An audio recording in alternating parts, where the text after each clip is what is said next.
Okay, guys, I'm going to start covering a little bit of news because I think everybody needs to see a few angles that maybe people aren't paying attention to.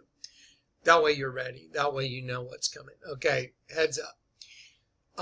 Julian Assange is the biggest threat to Hillary Clinton there is because of WikiLeaks, okay? Well, we all know that Julian Assange is a patriot for the world and for the truth and for showing people what evil governments are really doing, and they don't like that. So there's trumped up charges against Julian Assange to try and extradite him to Sweden on sexual charges against a woman. Now, the United States is also working behind the scenes to get Julian Assange out of the Ecuadorian embassy in London because they want him out in the open. That way they can kill him like they do everybody else that comes up against Hillary Clinton and the Democratic National Party. These people are just psychopaths, sociopathic killers. That's all there is to it. I want to show you something. So I don't know if y'all know this, but Julian Assange had this lawyer that had kept him safe all these years. And this is the guy right here. His name's John Jones. He was an attorney representing WikiLeaks founder Julian Assange. Now listen to this. A spokesman for British Transport Police said it was called the West Hampstead Rail Station in North London at 7:07 a.m. on Monday, April 18th, after a man was struck by a train. So that reminds you of Mr. Ash getting his throat crushed, or the other guy, Seth Rich, being shot in the back, and it was a robbery, but nothing was taken. Both those guys, by the way, were on their way to testify against Hillary. So this guy was pronounced dead dead at the scene. The man's death is not being treated as suspicious. Now, this is the lawyer for Julian Assange. A file was prepared for the coroner. This man was John Jones. Now, here we go. John Jones is the guy that's, like I said, protecting Julian Assange. By all indications, Jones had everything to live for. He was only 48 years old, a successful, well-regarded attorney who lived in a 1.5 million lira home in Hendon, North London, with his beautiful and accomplished wife, 40-year-old, Dr. Mizo, whatever, however you say that name, director of an international law consultancy, and their 2 young children. He was a renowned civil rights lawyer. Okay? He worked alongside actor George Clooney's wife, Amal. He specialized in extradition and war crimes and counterterrorism, taking cases from former Yugoslavia, Rwanda, Sierra Leone, Lebanon, and Cambodia. At the time of his arkancide, Jones was trying to save the lives of Colonel Gaddafi's son. Y'all remember Hillary Clinton? We came, we saw, we killed. They destroyed Gaddafi because he didn't want to play into their currency game. He wanted his own currency, so they killed him. And so he was trying to protect Gaddafi's son and Libyan spy chief Abdullah al-Senussi. Both had been ordered before a firing squad in Tripoli, but Jones was trying to divert their case to the War Crimes Tribunal in Hague, Holland, which does not have the death penalty. Okay, so this guy decided to, sorry about the ads that came up on this. This guy tried to stand in the way of the murdering of other people because, Hillary and her gang of gangsters don't like him. And so now I want to show you they killed Julian Assange's lawyer. Well, that's so they can get him out in the open because he's about to leak on Hillary and he's trying to destroy Hillary. Now watch, let me show you what just happened. This is John Filger on Julian Assange. Now they're having a push to try and extradite Julian Assange. Wow. Right after they killed his lawyer. Isn't that convenient? Let's listen to this guy for a couple minutes. European so the whole saga goes on. Of course, one is disappointed, but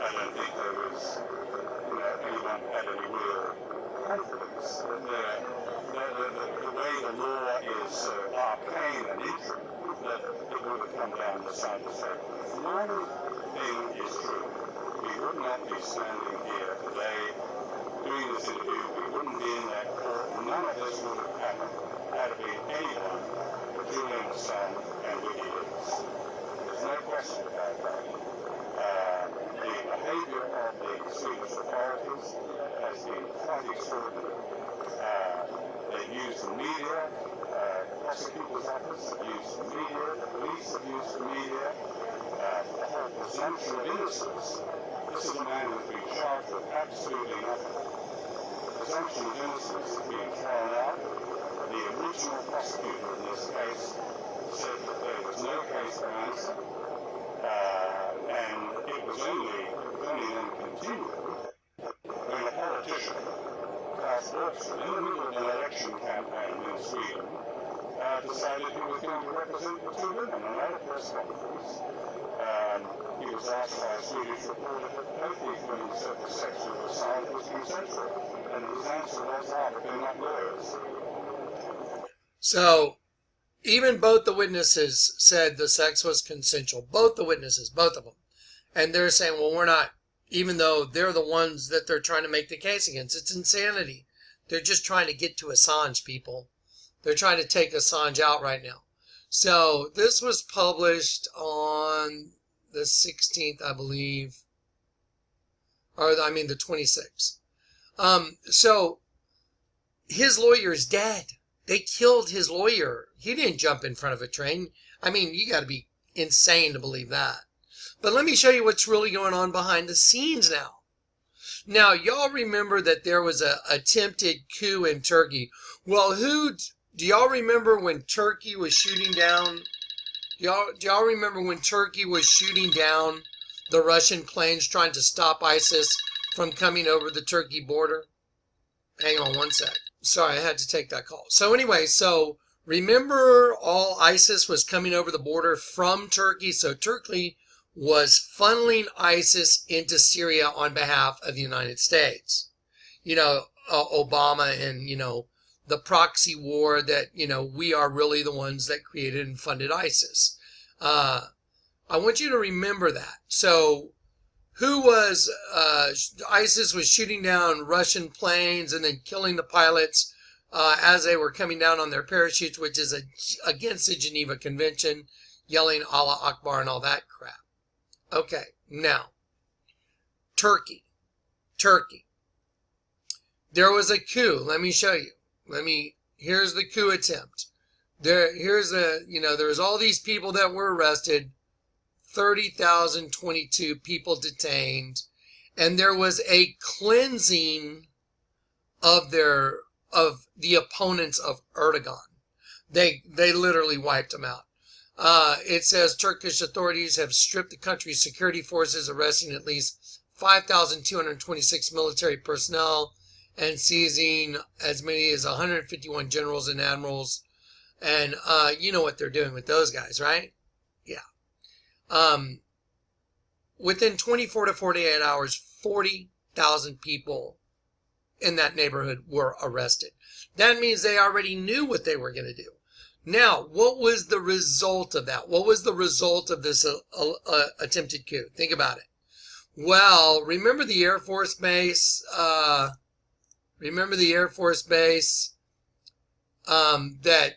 came under attack? Yeah. The Air Force base that the U.S. had nukes at, remember? There it is, Turkey's Incirlik Air Base. Okay, so one of the results of this alleged coup, which I believe is total BS, I'm not buying it.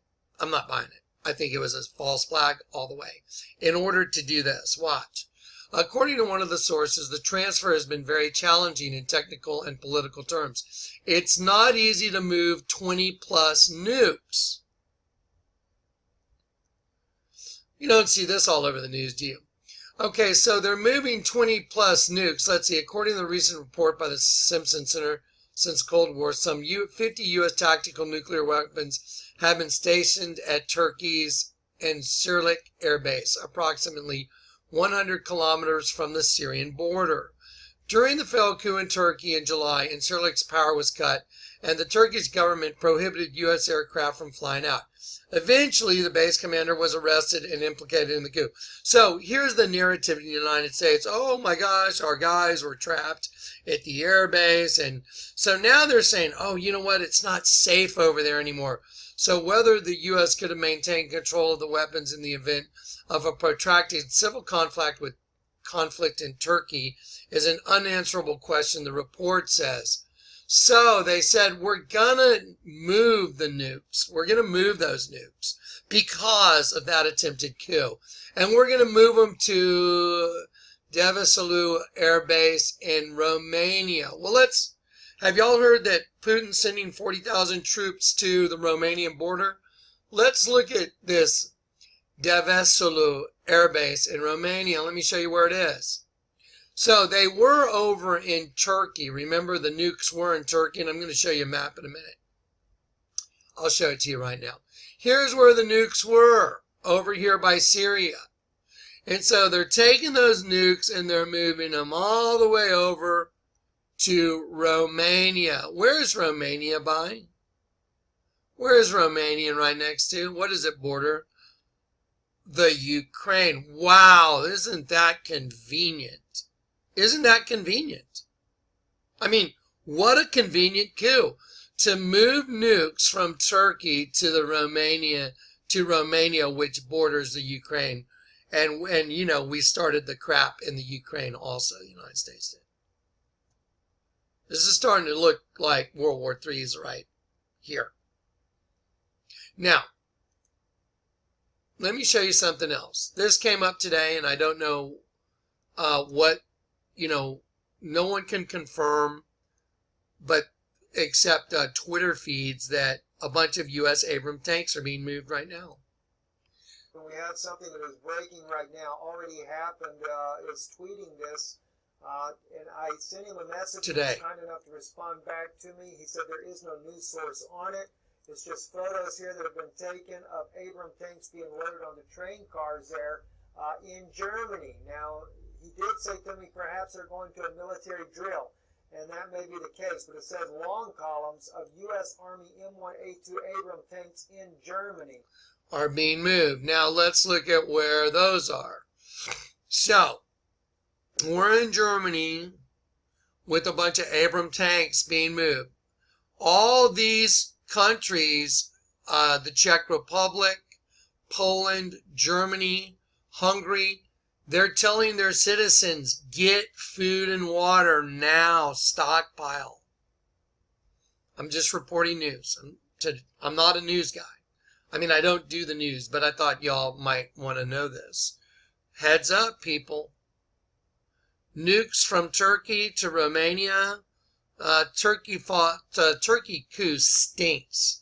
I mean, 40,000 people arrested within 24 to 48 hours. No, I'm not buying it. Not the way these people do things. Let's look at what these countries are members of. Oh, wow. NATO. So, and Mr. Putin doesn't want to play ball with the New World Order. Look where everything's going. Ukraine, nukes, Romania, Abrams tanks. Are they heading this way? More than likely. Okay, just a big heads up, people. Pay attention. Now, Jesus is coming, and we have all our faith and all our hope in that. Whoever tries to save his life will lose it. Remember that. Okay? God bless you guys.